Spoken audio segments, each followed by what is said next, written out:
श्री गणेशाय नमः। जैमिनी फणेन्द्र पवरा विवेक चातुर्य रत्नाकरा पूर्वज कथा कर्णद्वारा सावधान ऐकावी। किष्किंधे पासून कृष्ण अर्जुन पुढे सोडोनिया श्यामकर्ण लंघोनिया नाना वनोपवन उत्तर दिशे चालिले। ग्रंथकर्ते श्रीधर स्वामी या ठिकाणी सांगतायत, महाराज एक ओवी असो किंवा 50 ओवी असू द्या, सेवा मिळणं हे भाग्याचं आहे। ओव्या किती वाचल्या आणि किती सांगितल्या याला महत्व नाही। एक ओवी तुम्ही सेवा करा, ही भगवंताची कीर्ती आहे, भगवंताचं भजन आहे, त्याच्यामुळे हे पुण्याचं काम आहे। त्याच्यामध्ये कितीही भेटू द्या, शक्तीमध्ये गेलो महाराज 5 बी ओव्या देऊ द्या, काही फरक पडत नाही। रामचरित्र आहे ते आणि 50 ओवी घेऊ द्या, तेवढाच आहे। एका ओवीमध्ये जेवढं आहे तेवढंच सर्व ओवीमध्ये भाव तेवढाच आहे, मंदिर तेवढंच आहे। असो किष्किंधे पासून घोडा निघाला, कथेचं अनुसंधान किष्किंधे पासून किष्किंधा हे दक्षिण दिशेला आहे, आता घोडा विरुद्ध उत्तर दिशेला निघाला, कुठे गेला वाचा। नाना नगरे हिंडती नाना देश पाहती आयसे फिरत निश्चिते आले हिमाद्री पाठारा। महाराज त्या किष्किंधे पासून हिमालय पर्वतापर्यंत आले। किष्किंधा ही दक्षिण दिशेला आहे, लंकाटोक दक्षिण दिशेला आहे, हिमालय उत्तर दिशेला आहे। द्रोणागिरी पर्वत जो आणला हनुमंतानं तो हिमालयातून उचलून आणला होता, म्हणजे विरुद्ध दिशेला सगळे येते। त्याच्यामुळे घोडा किष्किंधा सोडली, उत्तर दिशेला गमन केलं। हिमालय पर्वताच्या प्रदेशामध्ये श्यामकर्ण आला, काय झालं ऐका। पुढे मार्गे लागता दुर्गम नाना दत्ता आणि द्रुम सहस्त्र योजने विस्तार परम उंच गावे शत जोका। आणि पुढे त्या हिमालय प्रदेशामध्ये घोडा निघाला। घोडे कुठूनही जातात, माणसाला कुठूनही जाता येत नाही, त्याच्यामुळे दुर्गर अशा प्रकारचा वन लागला, उंच उंच असणारा त्या ठिकाणी जिथं जाता येणार नाहीये आणि अनेक योजना एवढा तो प्रदेश विस्तीर्ण होता असं सांगतात। पुढे दुस्तर घोरे लागले हिमागिर पाठार तिथे मार्ग दुस्तर सैन्य जाता कष्ट रे। पुढे गेल्यानंतर ना दुस्तर मार्ग लागला महाराज, हिमालयाचा प्रदेश होता, घोडे पुढे निघून गेले, पण सैन्य जे होतं ते त्या प्रदेशातून चालताना त्यांना त्रास होऊ लागला असं सांगतात। वेदता ते पाठार कष्ट रे सर्व ही वीर तो पुढे देखिले नगरे जालंधराचे ते धरवा। आणि मग त्यावेळेस हिमालय पर्वत चढून जात असताना ह्या सैन्याला त्रास झाला, कस तरी त्या पठाराचं उल्लंघन केलं आणि हिमालयाच्या थोडस अंतरावरती जालिंधराचं नगर त्यांनी पाहिलं असं सांगतात। अत्यंत रमते नगर 36 गावे सविस्तर जीवी शोभे अमरपुर त्याहुनी हे आगळे। आणि ते असणारं जालिंधराचं नगर खूप दिव्य होतं महाराज, स्वर्गामध्ये इंद्राची अमरावती असावी त्या पद्धतीचं शोभिवंत ही जालिंधराचं नगर होतं, तिथं श्यामकर्ण गेले असं सांगतात। तेथे राजा चंद्रमौळी दैत्यवंशी महाबळी ज्याशी ह्या वया हातोफळी वीर कोणी असेना। त्या जालिंधराच्या नगरामध्ये जालिंधरपुरामध्ये चंद्रमौळी नावाचा एक दैत्य कुळामध्ये जन्मलेला दैत्य होता, खूप बलवान होता, कळी काळाला अजिंक्य होता असं सांगतात। ज्याचे पराक्रमे करुणा जर्जर झाले त्रिभुवन जैसा दुदुंबी प्रबळ जाणे त्याचे द्विगुणे वीर हा। काय सांगितलं महाराज, ही चंद्रमौळी एवढा बलवान होता, या चंद्रमौळीच्या त्रासानं त्रिभुवन त्रासून गेलं होतं। पाठीमागा दुदुंबीची कथा निघाली होता आणि त्या दुदुंबीकडे जेवढी ताकद होती त्याच्या द्विगुण, त्याच्या दुप्पट ताकद या चंद्रमौळीकडे होती असं सांगतात। त्यासी चेतवी नारद मुनी कार्य वैसलाची निच्छळपणी तुझा मारावया येतो चक्रपाणी सकळ सैन्या सहित।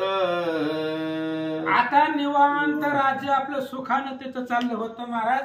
हे महाराज विना घेऊन तिथं गेले. कोण? नारद महाराज. नारद महाराज कळ लावतात महाराज, पण नारदाचं कृत्य जरी वाईट असेल तरी त्यांचा उद्देश स्वच्छ आहे. कारण भगवंताच्या हातामधून मरण्याची संधी नारदामुळे यांना भेटते दैत्यांना. ते चंद्रमौळी तिथं आसनावरती निवांत राज्यकारभार पाहत बसला होता. महाराज तिथं गेले आणि महाराजांनी सांगितलं, राजा कृष्ण तुला मारायला आलाय म्हणले. बघ किती सैन्य आणलंय भगवंतानं, असं सांगतात. सिद्ध करी रे दळ भारे युद्धाची जाई रे समोर, पुढे पाठवणी वीर श्याम कर्ण धरी त्याचे. आणि नारदांनी त्या चंद्रमौळीला सांगितलं, उठ म्हणले इथून, तू त्रिभुवनाला तू जिंकलंय आणि ती कृष्ण सैन्य घेऊन आलाय, एवढं सैन्य त्याच्याकडे घेऊन आलाय तुला मारायला. उठ, तुमच्या सैन्याला आज्ञा दी आणि त्याची घोडी तुमच्या राज्याच्या बाहेर आहे, जरा पकडून घेऊन नगरात जा, असं सांगतात. इतके सांगून त्याशी धावत आला पार्थापाशी म्हणे, कार्य जाता मारा याची चंद्रमौळी पुढे असे. नारद महाराज की जय. नारद महाराजांनी तिथं त्या चंद्रमौळीला सांगितलं, कृष्ण तुला मारायला येतोय. तिथून सांगून लगेचच महाराज इकडे आले. कुठं? अर्जुनाच्या सैन्याकडे. आणि अर्जुनाला सांगितलं, बाबा चंद्रमौळी राक्षस आहे, पुढं दुर्धर आहे, त्याला मारायला कशाला निघालाय, तुला तो ऐकणार नाहीये, असं महाराज अर्जुनाला बोलतात. तो योद्धा केळी काळाचा एकच घास करी तुमचा, मार्ग धरा हस्तिनापुराचा जरी कल्याण पाहिजे. नारदांनी सांगितलं, रिटर्न म्हणले, माघारी जावा, पुढे जाऊ नका. ही चंद्रमौळी खूप दुर्धर आहे, कळी काळाचा घास करून खायला तो माग पुढे बघणार नाहीये. त्यामुळे जर कल्याण तुमचं व्हायचं असेल तर रिटर्न हस्तिनापुराला जावा, असं नारद महाराज अर्जुनाला बोलतात. हास्य बोलता मुनिवर चंद्रमौळीचे आले वीर, त्याने धरून नेले अश्ववर दैत्यापाशी क्षण मात्रे. आणि नारद महाराज अर्जुनाला बोलण्यामध्ये गुंतले. नारदांनी अर्जुनाला 5 मिनिटं थांबवलं बोलण्यामध्ये. आपण रस्त्याने जात असताना जर महाराज भेटला तर आपण थांबतो, तसं अर्जुनानं सैन्य थांबवलं. तेवढ्यामध्ये घोडे पुढे गेले, चंद्रमौळीचे राक्षस आले, घोडा घेऊन नगरात गेले. वाचा.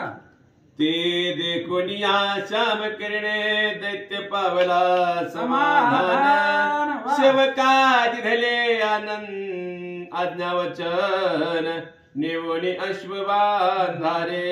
आणि ती घोडा पाहिला महाराज, श्याम कर्ण, सुंदर अशा प्रकारचे घोडे होते. आणि घोडे त्या असणाऱ्या चंद्रमौळीनं पाहिलं, आनंद वाटलं. दूतांना सांगितलं की जाऊन ते घोडे आपल्या असणाऱ्या त्या अश्वशाळेमध्ये बांधा.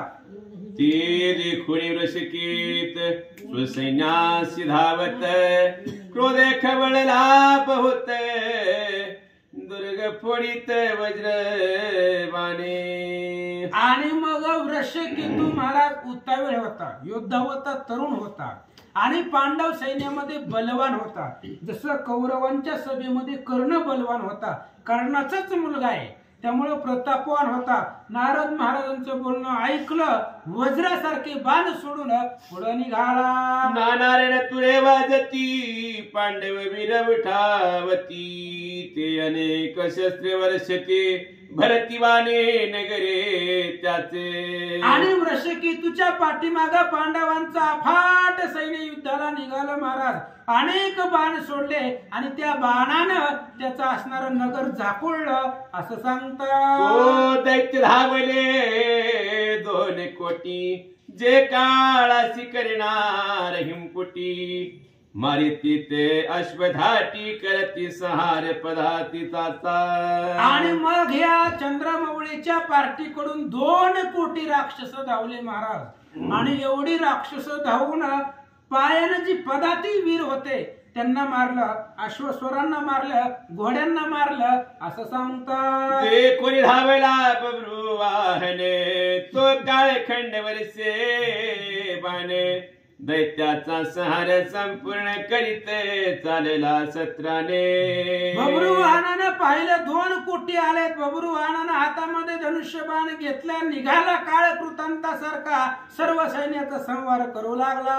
पार्थात्मज योद्धा प्रबळ तेने आटिले दैत्याचे देळे. पडिले प्रेताचे ढिगाळ रत्न निमग्ना चालेला.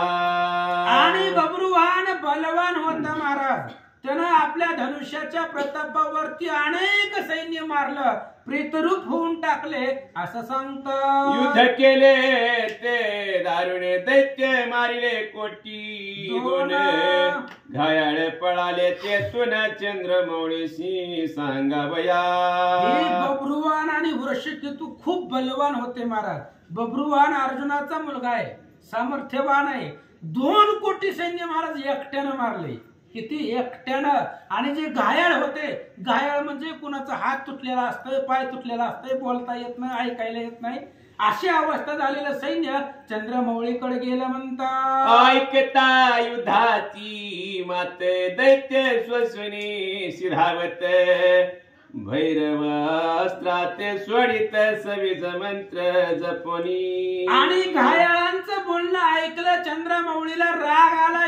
गावाच्या बाहेर निघाला, भैरव अस्त्र हातामध्ये घेतला, मंत्र जपू लागला, बाण सोडू लागला. तेने व्यापिले पांडव सैन्य त्रिशूळे मारिती येऊन. ते चंडिकास्त्रे बब्रुवाहन निवारिता झाला. या असणाऱ्या चंद्रमौळीने भैरवास्त्र सोडलं महाराज. त्रिशूळ येऊन यांना लागू लागले. त्यावेळेस बब्रुवाहनानं चंडिकास्त्र सोडला आणि त्या भैरवास्त्राचं निवारण केलं म्हणतात. तो दैत्य त्यावरी लोटला बब्रुवाहन पाचारिला.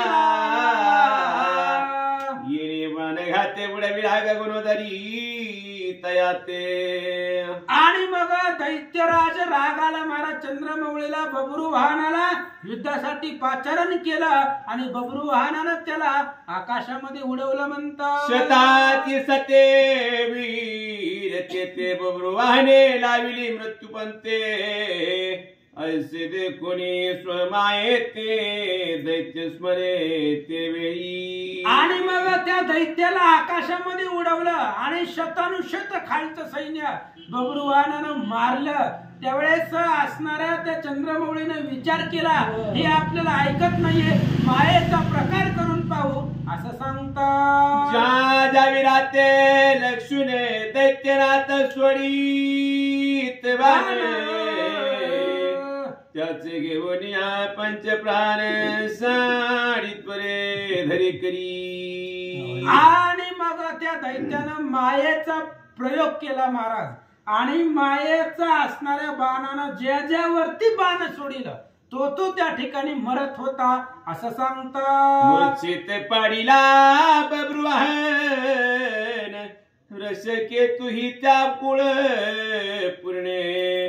दैत्य प्रबळ दारुण मानित उठला एक सरे. आणि ज्या वेळेस त्या असणाऱ्या चंद्रमौळीनं बब्रुवाहनाला मूर्छित पाडलं त्यावेळेस वृषकेतू आवेशानं धावला, दैत्य सैन्य मारीत निघाला असं सांगतात. दैत्य दळ दाटले पांडव विरते माघारले.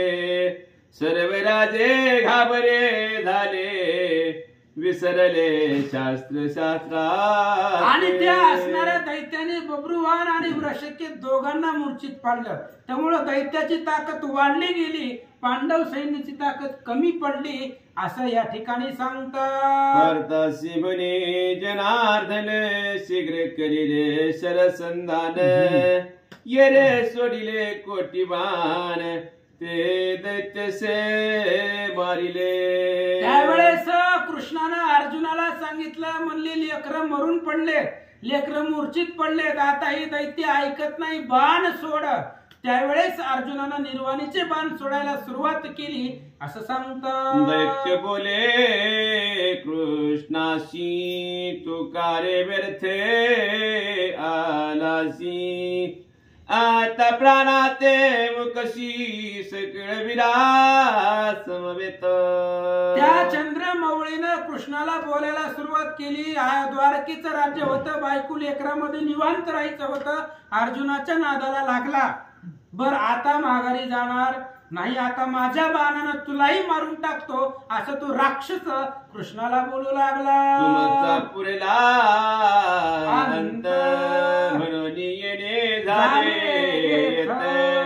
आता स्मरारे कुळे दैवत करीत घात सर्वाचा. आणि त्यावेळेस त्या असणाऱ्या राक्षसानं कृष्णाला अर्जुनाला सांगितलं, मारायला इथं आले, तुमचं आयुष्य संपलंय म्हणून तुम्ही इथं आलात. आता शेवटचं तुमचं जी काही कुलदैवत आहे, आराध्य दैवत आहे, त्याचं भजन करा, म्हणजे मरायला रिकाम, असं राक्षस बोलू लागला. नीन मानी इंद्रासी तुम्ही केवी तर जनारासी. आता तुमच्या धावण्या शिकून येईल ये काळी. त्यावेळेस त्या चंद्रमौळीने सांगितलं, आपण इंद्राला सुद्धा किंमत देत नाही, इंद्राला सुद्धा मी घाबरत नाही, आणि तुम्ही काहीच म्हणले माझ्या पुढं, आताच तुम्हाला मारून टाकतो, पुरुषार्थ बघा, असं राक्षस बोलू लागला. ऐकताच वचन पाळते कोपराती दारुण. टाकीत से निर्वाण बाण त्याचे निवारण तो करी.